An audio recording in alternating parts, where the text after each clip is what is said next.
Morning. आज की तारीख है 28/6/2024। बाबा ने कहा, मीठे बच्चे अंतर्मुखी बनो, अर्थात चुप रहो, मुख से कुछ भी बोलो नहीं, हर कार्य शांति से करो, कभी भी अशांति नहीं फैलाओ। आज का प्रश्न है, तुम बच्चों को कंगाल बनाने वाला सबसे बड़ा दुश्मन कौन है? उत्तर है क्रोध। कहा जाता है, जहाँ क्रोध है वहाँ पानी के मटके भी सूख जाते हैं। भारत का मटका जो हीरे जवाहरातों से भरा हुआ था, वह इस भूत के कारण खाली हो गया है। इन भूतों ने ही तुमको कंगाल बनाया है। क्रोधी मनुष्य खुद भी तपता है, दूसरों को भी तपाता है। इसलिए अब इस भूत को अंतर्मुखी बन निकालो। ओम शांति। बाप बच्चों को समझाते हैं, मीठे बच्चे अंतर्मुखी बनो। अंतर्मुखता अर्थात कुछ भी बोलो नहीं, अपने को आत्मा समझ बाप को याद करो। यह बाप बैठ शिक्षा देते हैं बच्चों को, और कुछ भी बोलने का इसमें है नहीं, सिर्फ समझानी दी जाती है। गृहस्थ व्यवहार में ऐसे रहना है। यह है मनमना भव, मुझे याद करो। यह है पहली मुख्य पॉइंट। तुम बच्चों को घर में क्रोध नहीं करना चाहिए। क्रोध ऐसा है जो पानी का मटका भी सुखा दे। क्रोधी मनुष्य अशांति फैलाता है। इसलिए गृहस्थ व्यवहार में रहते शांति में रहना है। भोजन खाकर अपने धंधे अथवा ऑफिस आदि में चले जाना, वहाँ भी साइलेंस में रहना अच्छा है। सब कहते हैं हमको शांति चाहिए। यह तो बच्चों को बताया है, शांति का सागर एक बाप ही है। बाप ही डायरेक्शन देते हैं, मुझे याद करो। इसमें बोलना कुछ भी नहीं है, अंतर्मुख रहना है। ऑफिस आदि में अपना काम भी करना है, तो इसमें जास्ती बोलना नहीं होता। बिल्कुल मीठा बनना है, कोई को दुख नहीं देना चाहिए। लड़ाई आदि करना, यह सब क्रोध है। सबसे बड़ा दुश्मन है काम, फिर दूसरा नंबर है क्रोध। एक दूसरे को दुख पहुंचाते हैं।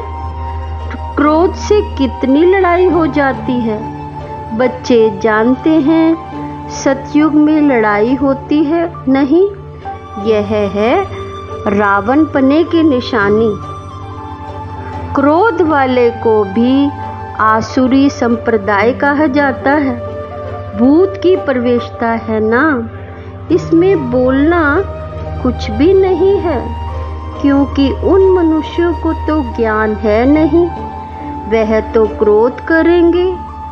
क्रोध वाले के साथ क्रोध करने से लड़ाई लग जाती है। बाप समझाते हैं, ये बड़ा कड़ा भूत है, इनको युक्ति से भगाना चाहिए। मुख से कोई कड़वे शब्द नहीं निकालना चाहिए, यह बहुत नुकसानकार है। विनाश भी क्रोध से ही होता है ना।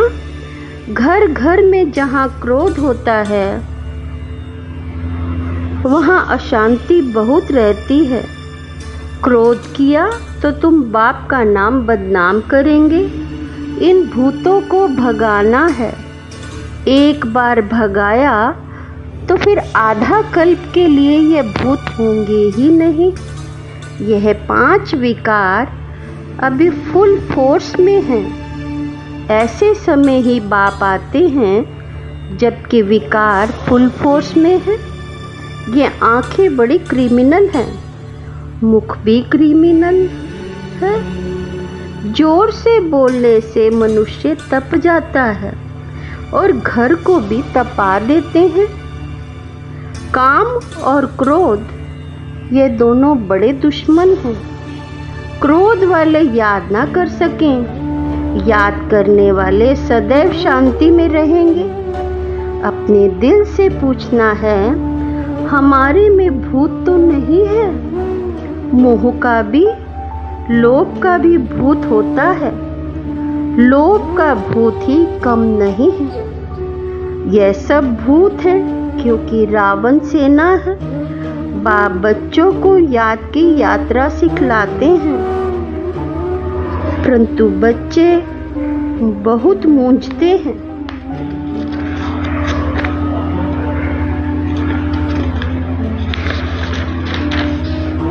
तो मीठे मीठे बच्चों को बाप कहते हैं, मीठे बच्चे तुम क्या थे, अब अपनी हालत तो देखो।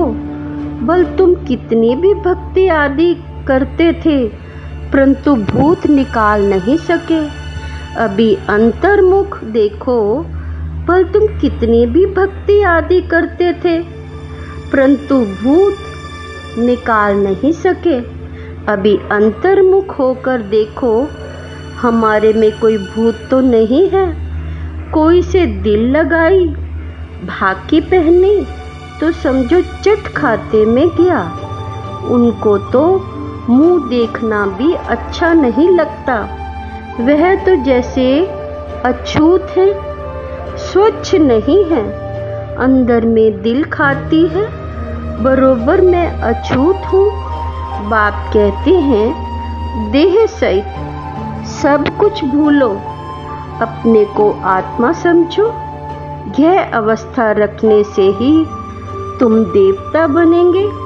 तो कोई भी भूत नहीं आना चाहिए। समझाते रहते हैं, अपनी जांच करो। बहुतों में क्रोध है, गाली देने बिगड़ रहते नहीं हैं, फिर लड़ाई चल पड़ती है। क्रोध तो बहुत खराब है। भूतों को भगाकर एकदम क्लियर होना है। शरीर याद भी ना आए तब ऊंच पद पा सकते हैं। इसलिए 8 रतन गाए जाते हैं, तुमको ज्ञान रतन मिलते हैं। रतन बनने के लिए कहते हैं, भारत में 33 करोड़ देवताएं थे, परंतु उनमें भी 8 रतन पास विद ऑनर्स बनने के लिए कहते हैं, उनको ही प्राइज मिलेगी। जैसे स्कॉलरशिप मिलती है ना। तुम जानते हो मंजिल बहुत भारी है, चलते चलते गिर पड़ते हैं। भूत की प्रवेशता हो जाती है, वहाँ विकार होता ही नहीं। तुम बच्चों की बुद्धि में सारे ड्रामा का चक्र फिरना चाहिए। तुम जानते हो 5000 वर्ष में कितने मास, कितने घंटे, कितने सेकंड होते हैं? कोई हिसाब निकाले तो निकल सकता है। फिर यह जो झाड़ है उसमें भी यह लिख देते हैं कि कल्प में इतने वर्ष, इतने मास, इतने दिन, इतने घंटे, इतने सेकंड होते हैं। मनुष्य कहेंगे, यह तो बिल्कुल एक्यूरेट बताते हैं, 84 जन्मों का हिसाब बताते हैं, तो कल्प की आयु क्यों नहीं बताएंगे? बच्चों को मुख्य बात तो बताई है कि कैसे भी करके भूतों को तो भगाना है। इन भूतों ने तुम्हारी पूरी सत्यानाश कर दी है।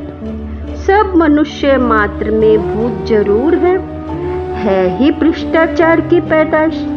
वहां भ्रष्टाचार होता नहीं, रावण ही नहीं है।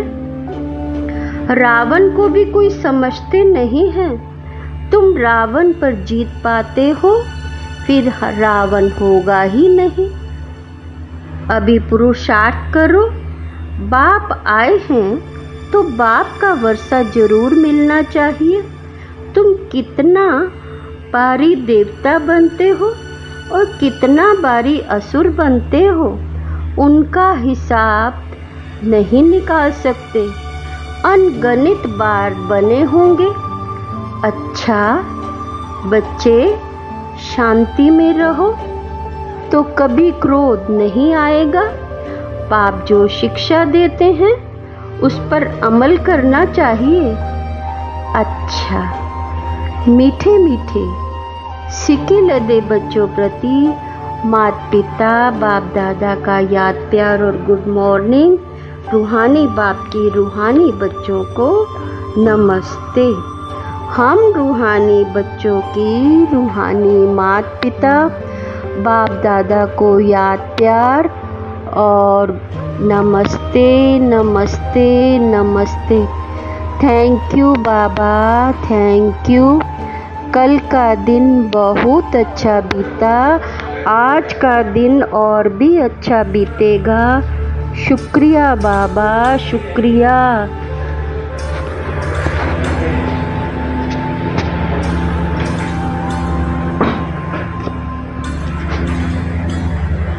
धारणा के लिए मुख्य सार है।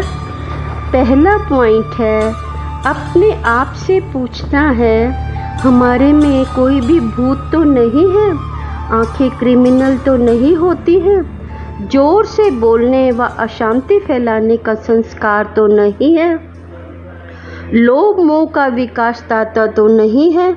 दूसरा है, किसी भी देहधारी से दिल नहीं लगाना है। देह सहित सब कुछ भूल याद की यात्रा से स्वयं में रूहानी बल भरना है। एक बार भूतों को भगाकर आधा कल्प के लिए छुटकारा पाना है। आज का मीठा वरदान है, ईश्वरीय विधान को समझ विधि से सिद्धि प्राप्त करने वाले फर्स्ट डिवीजन के अधिकारी भव। विस्तार है, एक कदम की हिम्मत तो पदम कदमों की मदद।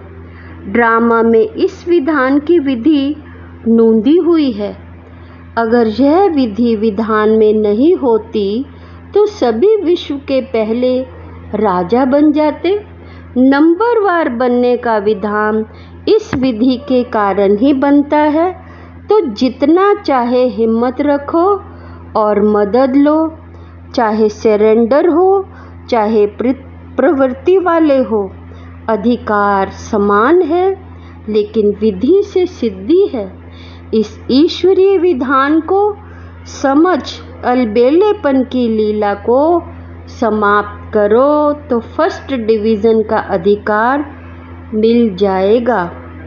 आज का स्लोगन है, संकल्प के खजाने के प्रति इकोनॉमी के अवतार बनो। ओम शांति। शुक्रिया बाबा, शुक्रिया।